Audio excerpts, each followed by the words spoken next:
আমি আজকে দুপুরে চিকেন বিরিয়ানি রান্না করব এবং সন্ধ্যায় ফিশ তান্দুরি বানাবো। সো আসসালামু আলাইকুম, হ্যালো এভরিওয়ান, আশা করি সবাই ভালো আছেন, সুস্থ আছেন। Welcome to my another blog. আমি প্রতিদিনের মতো আজকের ব্লগটা দুপুর থেকে শুরু করেছি। একটা মেয়ে বিয়ের পর তখনই সুখী হয় যখন তার স্বামী তাকে বুঝে মূল্যায়ন করে, ভালোবাসে, আগলে রাখে। পরিবারের অন্য মানুষগুলো যেমনই হোক না কেন, স্বামী ঠিক থাকলে মেয়েরা নুন পান্তাতেও খুশি। এই পৃথিবীতে সবচেয়ে স্ট্রং তো সেই যে তার মনের ভিতরে দুঃখগুলো নিয়ে রাতে কাঁদে কিন্তু সকালে আবার হাসি মুখে এমন আচরণ করার যেন কিছুই হয়নি। জীবনে কাউকে আঘাত করার আগে একটু ভেবে নিবেন নিজে আঘাত পেলে কেমন লাগে। প্রতিটি মানুষের মনে রাখা উচিত জীবনে কাউকে কাঁদিয়ে বেশি দিন ভালো থাকা যায় না। মেনে নিলে আপনি ভালো, না মানলে আপনি খারাপ। মুখ বুঝে সহ্য করলে আপনি ভদ্র, মুখের উপরে জবাব দিলে আপনি অভদ্র। স্বামী স্ত্রীর মধ্যে ঝগড়া হলে ভুলেও কোনো তৃতীয় ব্যক্তিকে জানাবেন না, কারণ মানুষরূপী কিছু ভয়ঙ্কর লোক আছে যারা সেই সুযোগটা নিয়ে সংসারটাকে ভেঙে দেওয়ার চেষ্টা করে। ছোট ছোট ভুল থেকে শিক্ষা নিতে শিখুন। মনে রাখবেন হোঁচট সবসময় ছোট ছোট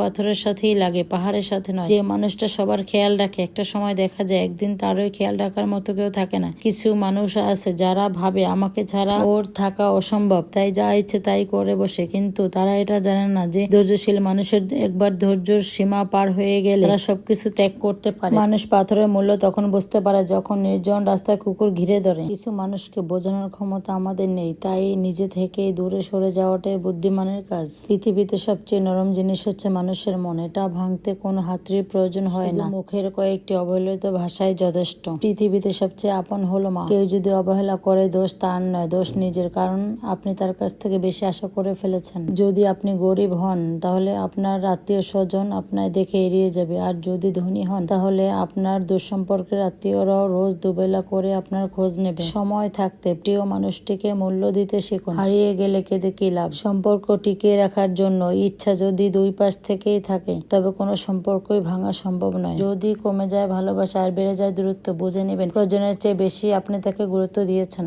মায়া ত্যাগ করতে শিখুন, দেখবেন কষ্ট এমনিতেই কমে যাবে। যে যত বেশি ভালো ও সরল মনের মানুষ হয় তাকে তত বেশি কষ্ট সহ্য করতে হয়, এটাই দুনিয়ার নিয়ম। নিজেকে এমন ভাবে তৈরি করুন যে আপনাকে ছেড়ে চলে গেছে সে যেন আপনার জীবনে ফিরে আসার জন্য আফসোস করে। এই শহরে ক্ষণিকের জন্য হাত ধরার মানুষের অভাব হয় না, অভাব হয় শুধু হাত ধরে শেষ পর্যন্ত দাঁড়িয়ে থাকার মানুষের। জীবনে দুই ধরনের মানুষের থেকে দূরে থাকবেন, ব্যস্ত মানুষ, অহংকারী মানুষ। কারণ ব্যস্ত মানুষেরা নিজের ইচ্ছা ছাড়া কথা বলবে না, আর অহংকারী মানুষরা নিজের স্বার্থ ছাড়া পাশে থাকবেন। কিছু কিছু সম্পর্ক শেষ হয়েও হয় না, একজন হয়তো অনেক বদলে যায় কিন্তু অন্যজন সেই সম্পর্কের বোঝাটা বয়ে বেড়ায় সারা জীবন। কাউকে মারার জন্য বিষের প্রয়োজন হয় না, ছোট ছোট অবহেলাগুলোই যথেষ্ট। গুরুত্ব তাকিয়ে দিন যে আপনার মূল্যটা বুঝবে। ঠাট্টার ছলে যে আপনাকে মানুষের সামনে অপমান করে তাকে বন্ধু বানিয়েন না।